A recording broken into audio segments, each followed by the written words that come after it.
Opa, e aí, tudo bem? O papo de hoje vai ser com você que é dono de imobiliária, isso, você que faz aí intermediação na venda, né, de imóveis, de lotes, né, sendo incorporação imobiliária, loteamento ou de imóveis prontos para venda. Por quê? Seja você dono de imobiliária grande, imobiliária pequena, imobiliária média e até um corretor que apenas age aí como PJ, você vai ser impactado diretamente pela reforma tributária, tá? Isso independente do seu regime tributário. Se você atua como um MEI de forma irregular, que a gente sabe que o corretor não pode atuar como um MEI, se você tem uma PJ que está no Simples Nacional somente para você tirar nota. Se você tem uma imobiliária que cresceu um pouquinho mais e já tem alguns corretores, já tem alguns funcionários e está no Simples Nacional ainda, ou se você tem uma imobiliária grande e relevante aí, que tem um grande nível de atendimento e já tem vários corretores, você vai ser impactado independente aí do seu contexto, tá? Então, esse vídeo ele é dedicado para você, todos vocês, tá? Porque eu quero mostrar para vocês o porquê, deste fato de vocês serem impactados, tá. Então vamos para o vídeo de forma rápida, de forma breve, e prática para vocês pegarem aí este conhecimento e aplicarem no negócio de vocês e verificarem se vale a pena ou não vocês pararem para analisar a reforma tributária para o negócio de vocês. Então, bora lá. Para esse vídeo ficar mais organizado, eu vou dividir esse vídeo em 3 partes, basicamente. Eu vou falar da tributação do MEI, né, atualmente e como ela vai ficar com a reforma tributária e como o MEI vai ser impactado pela reforma tributária. Eu vou falar do Simples Nacional, independente se você tem aí sua PJ só para tirar nota ou se você tem uma corretora que já é um pouco maior, como é hoje a tributação e como essas empresas do Simples Nacional vão ser impactadas pela reforma tributária. E por fim, eu vou falar daquelas corretoras maiores, né, com um nível um volume maior de operação, que já foram para o lucro presumido, né? Ou se você que está no Simples, ou se você quer abrir aí uma corretora que você já acredita que já vai alcançar aí um volume que merece o lucro presumido, eu vou explicar como que ela funciona hoje, de forma prática, tá? Para que você consiga entender muito bem. E eu vou explicar como que ela vai ser afetada pela reforma tributária também, tá? Então vamos lá. Começando pelo MEI, pelo microempreendedor individual. Aqui não tem muito o que ser falado, porque, primeiro, um corretor ele não pode, né, pela natureza do trabalho dele, pela natureza profissional, de ser uma profissão regulamentada, ele não pode exercer esta profissão via MEI. Então, a gente já parte do pressuposto que se você está fazendo isso, você está fazendo isso de forma irregular, combinado? Mas, uma vez que você já optou por utilizar o MEI mesmo estando irregular, a tributação é muito simples. Então, mensalmente, você vai ter lá a sua guia do PGMEI que você emite ou seu contador emite para você, em que mensalmente você paga ali os impostos federais, PIS, COFINS, imposto de renda, a contribuição patronal, contribuição do MEI, né, no fim das contas, e também o seu imposto municipal, que é o ISS. Então, mensalmente você já tem os seus impostos sendo pago ali. Como a reforma tributária vai impactar o MEI que trabalha aí, mesmo que de forma incorreta, com corretagem? Eh, a reforma tributária não vai impactar diretamente a parte tributária desse MEI, se ele decidir continuar sendo microempreendedor individual. Porém, a gente sabe, né, eu vou deixar a- aqui, vou deixar aqui o link, o card para vocês assistirem as principais mudanças da reforma tributária. E lá vocês vão ver que eu já falei que a gente vai ter uma mudança de forma de apuração de tributos com a IBS e a CBS. Esses tributos terão como premissa básica a não cumulatividade, tá? Então, as aquisições que um contribuinte de IBS e de CBS ele tiver ali no decorrer das operações dele, vão gerar créditos de não cumulatividade para ele abater dos débitos dele. Acontece que aquisições de MEI praticamente não vão gerar créditos para este contribuinte.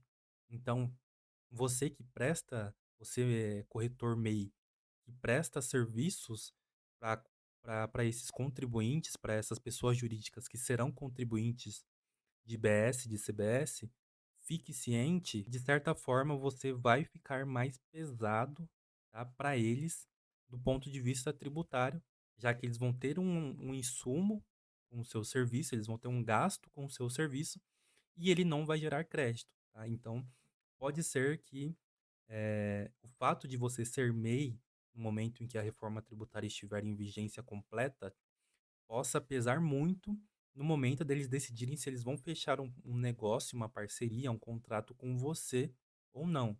Então é interessante que você reveja o seu negócio, reveja o seu contexto como MEI, para ver se não vale a pena você, no mínimo, tá? No mínimo, ir para o Simples Nacional, tá? E eu já vou explicar mais para frente porque você poderia rever essa questão de ir para o Simples Nacional, tá? Então, este é o principal impacto do MEI. Você, como MEI, não vai gerar créditos de não cumulatividade, tá? Para o seu cliente, né? Você na condição de fornecedor. Então, isso pode te tornar um fornecedor mais caro para este cliente, seja ele um incorporador, um loteador ou aí qualquer tipo de contribuinte de IBS e de CBS. E no Simples Nacional. No Simples Nacional, a atividade de corretagem de intermediação na venda de imóveis está enquadrada lá no anexo 3, que começa em 6% e vai evoluindo aí de forma gradativa, conforme o faturamento dos últimos 12 meses da sua corretora, da sua PJ. Então, isto é dado, tá? Isto é consolidado. Anexo 3 e começa em 6%. Como essas empresas que estão hoje no anexo 3 e no anexo 3 elas já pagam PIS, COFINS, imposto de renda, contribuição social, ISS, tá? E a contribuição patronal, como a reforma tributária vai impactar essas empresas que estão neste anexo, as empresas de corretagem. Você, como empresa do Simples Nacional, você vai ter a opção de se manter no Simples Nacional de forma completa. O que isso quer dizer? Você vai poder recolher IBS, CBS, o seu INSS patronal, imposto de renda e contribuição social, dentro da sua guia do Simples Nacional. Isso você terá essa opção. Mas, alternativamente, você poderá também fazer um estilo de regime híbrido, que eu expliquei nesse vídeo que eu deixei aí no card. Neste regime híbrido, basicamente, o que você vai fazer? Você vai recolher na guia do seu Simples Nacional imposto de renda, contribuição social e o seu INSS patronal, e de forma segregada em relação à IBS e à CBS, você vai recolher como se você fosse um contribuinte regular. Na verdade, você vai ser um contribuinte regular desses impostos. Então, você vai lá para aquela apuração que eu mencionei em relação ao MEI. Não em relação ao MEI, mas da forma que o MEI vai ser impactado, né? Você, na condição de contribuinte regular, você vai apurar créditos das suas aquisições, as que gerarem créditos, e vai apurar débitos das suas operações. Destes débitos, você vai poder abater os seus créditos se você optar por esse regime híbrido. Mas você tem a primeira opção também de se manter aí no regime completo de Simples Nacional e não mexer e não alterar aí a sua carga tributária em relação a hoje. Como essas empresas do Simples Nacional serão impactadas pela reforma tributária de forma indireta? As empresas do Simples Nacional elas vão poder ceder créditos, tá? Tanto a que está no regime híbrido, ou seja, IBS e CBS de forma regular, como contribuinte regular, e tanto aquelas que estão no regime total de Simples Nacional, onde elas recolhem o IBS e a CBS dentro da guia do Simples Nacional. Só que qual é a grande diferença entre os créditos que elas vão conceder para os seus clientes?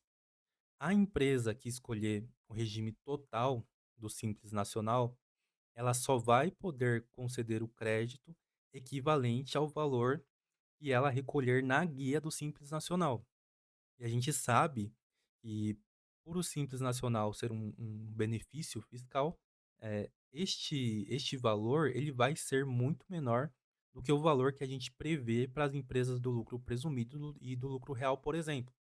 Então, essas empresas que decidirem entrar aí no regime total de Simples Nacional, elas vão ceder um crédito muito baixo em relação a expectativa de crédito que que esse seu cliente espera ter, né, num geral.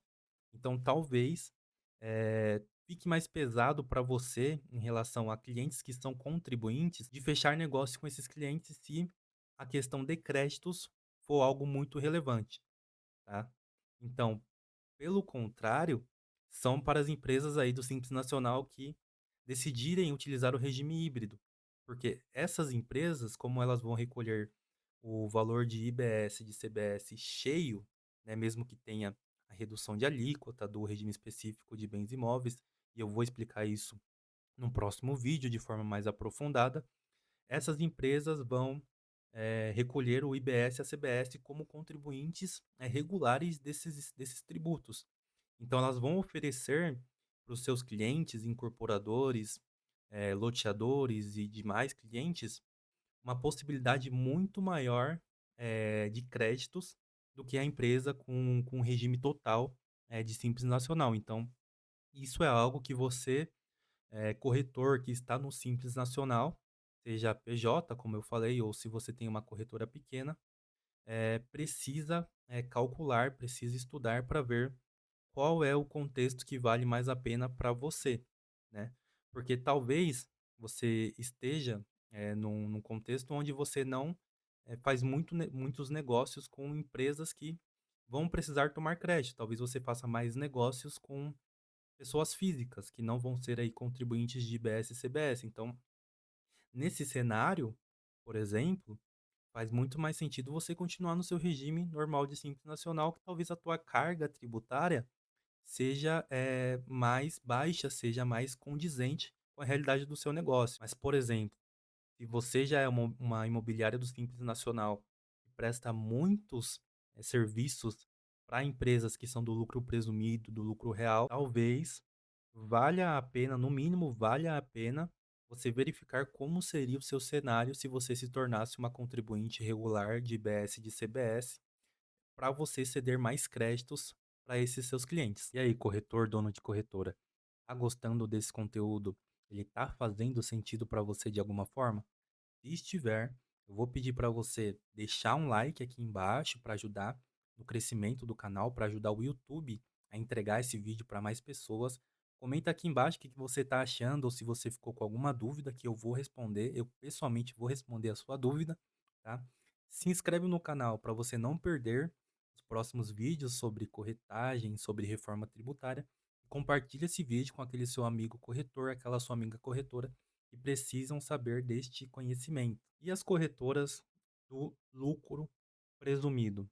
Elas basicamente hoje recolhem o PIS e a COFINS no regime cumulativo, então elas pagam 3% de COFINS e 0,65% de PIS, e de imposto de renda e contribuição social, elas pagam ali em média entre, já falando com a presunção, aplicando a presunção, elas pagam em média 11,30% a 14,30% de tributos federais. Também vão pagar ISS a depender aí da cidade e que essa empresa, que essa corretora está domiciliada, tá? Quais são os maiores impactos que a reforma tributária vai trazer para esta atividade de corretagem para essas empresas do lucro presumido?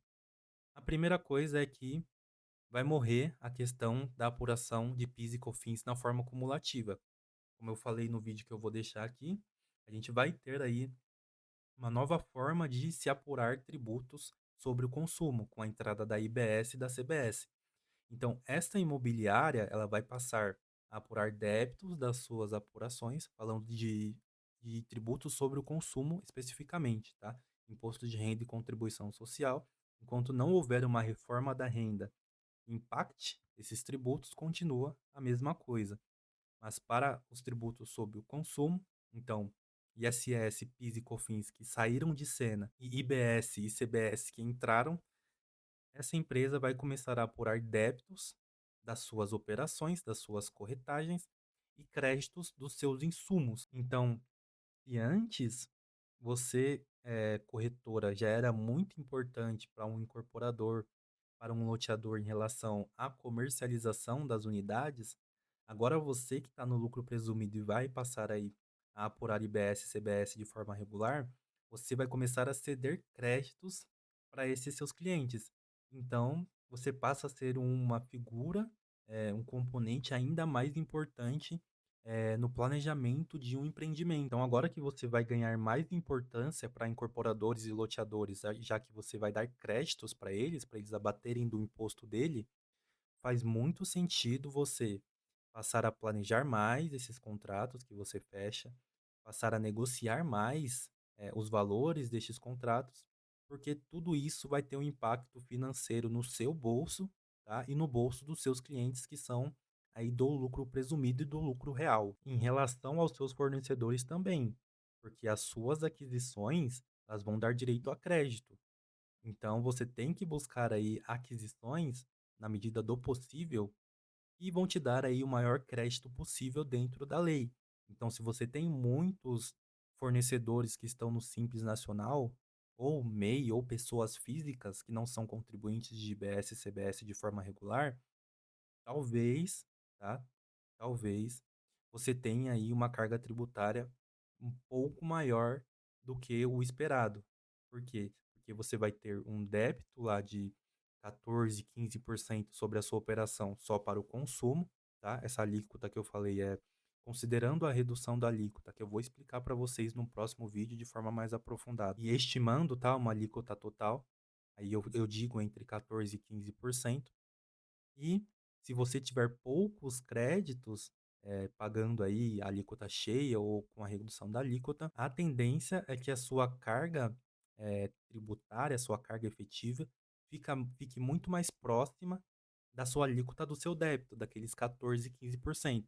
Então, talvez fique um pouco mais caro para você que tem insumos aí de empresas que estão no Simples, ou são MEIs, ou são pessoas físicas. Um outro ponto que ele é interessante também é que, no lucro presumido, você, corretor, tem a opção de escolher o seu regime de apuração das receitas como regime de caixa ou regime de competência. E, naturalmente, quando você escolhia este regime, caixa ou competência, ele também era levado para PIS e para COFINS. Então, se você selecionar o regime de caixa para apurar suas receitas aí de imposto de renda e contribuição social, as suas receitas para fins de PIS e COFINS também seriam apuradas conforme o regime de caixa.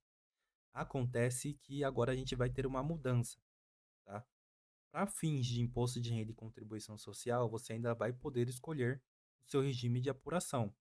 Mas quando a gente fala de IBS e de CBS para esses serviços de intermediação de vendas de imóveis, o regime de apuração obrigatoriamente vai ser o regime de caixa, tá? Então, a partir de agora, para esses impostos em que você estiver principalmente no lucro presumido e real, for apurar IBS e CBS, você vai apurar os seus débitos conforme os valores recebidos, tá? E não faturados. Caso você tenha mais de uma corretora atuando numa operação de intermediação, por exemplo, cada corretora vai ser responsável pela tributação do seu percentual, tá? Então, se você está, por exemplo, numa operação onde você é a corretora A e você tem 45% do direito da comissão e a corretora B tem 55%, a corretora B tributa de acordo com as regras de tributação dela, e você, na condição de contribuinte de BS e de CBS, vai apurar os seus tributos a serem recolhidos conforme as regras aí da reforma tributária, com apuração de débito, com apuração de créditos. O que você achou desses impactos, dessas alterações que vão ser geradas para as imobiliárias, para as corretoras, pela reforma tributária, com o advento da reforma tributária, você viu que vai ser preciso para todo mundo, no fim das contas, desde o MEI até aquela corretora que está no lucro real, que já fatura milhões e milhões por mês, vai ser necessário parar para primeiro estudar como essas empresas vão ser impactadas de forma técnica, de forma empírica, e depois começar a rabiscar, a planejar quais são os caminhos, quais são as rotas que essas empresas, essas pessoas, essas PJs precisam tomar para conseguir sobreviver nesse mercado competitivo, nesse mercado em que a tributação é muito complexa, que a gente tem um excesso de legislações, de tributos. A gente vê que vai ser necessário, com certeza, todo um trabalho de revisão para você continuar dentro desse jogo, tá, do mercado imobiliário. Se esse vídeo fez sentido para você, vou pedir novamente para você deixar o like aqui embaixo, comenta o que que você achou do vídeo, o que que pode melhorar. Tem algum tema que te interessa? Pede, coloca aí que eu vou tentar fazer, eu vou responder. E se inscreve no canal para não perder os próximos vídeos, porque no próximo vídeo deste canal eu vou fazer aí uma nova aula, né, um novo aulão, similar à aula passada que eu fiz sobre as alterações da reforma tributária, mas agora focada ao nicho que eu gosto de trabalhar, que vocês que me acompanham, e ao nicho da atividade imobiliária, tá? Então, a gente vai ter aí um regime específico para todo mundo, tá? Que trabalha ali no todo mundo não, tô sendo singelo, né? Os principais agentes, na verdade, que trabalham ali no contexto dos imóveis, né? Então, construtores, imobiliárias, incorporadores, loteadores, empresas que fazem especulação imobiliária. Vou fazer um vídeo, uma aula, falando somente das alterações específicas para essas empresas. Então, se inscreve, não perde, fica ligado e tamo junto.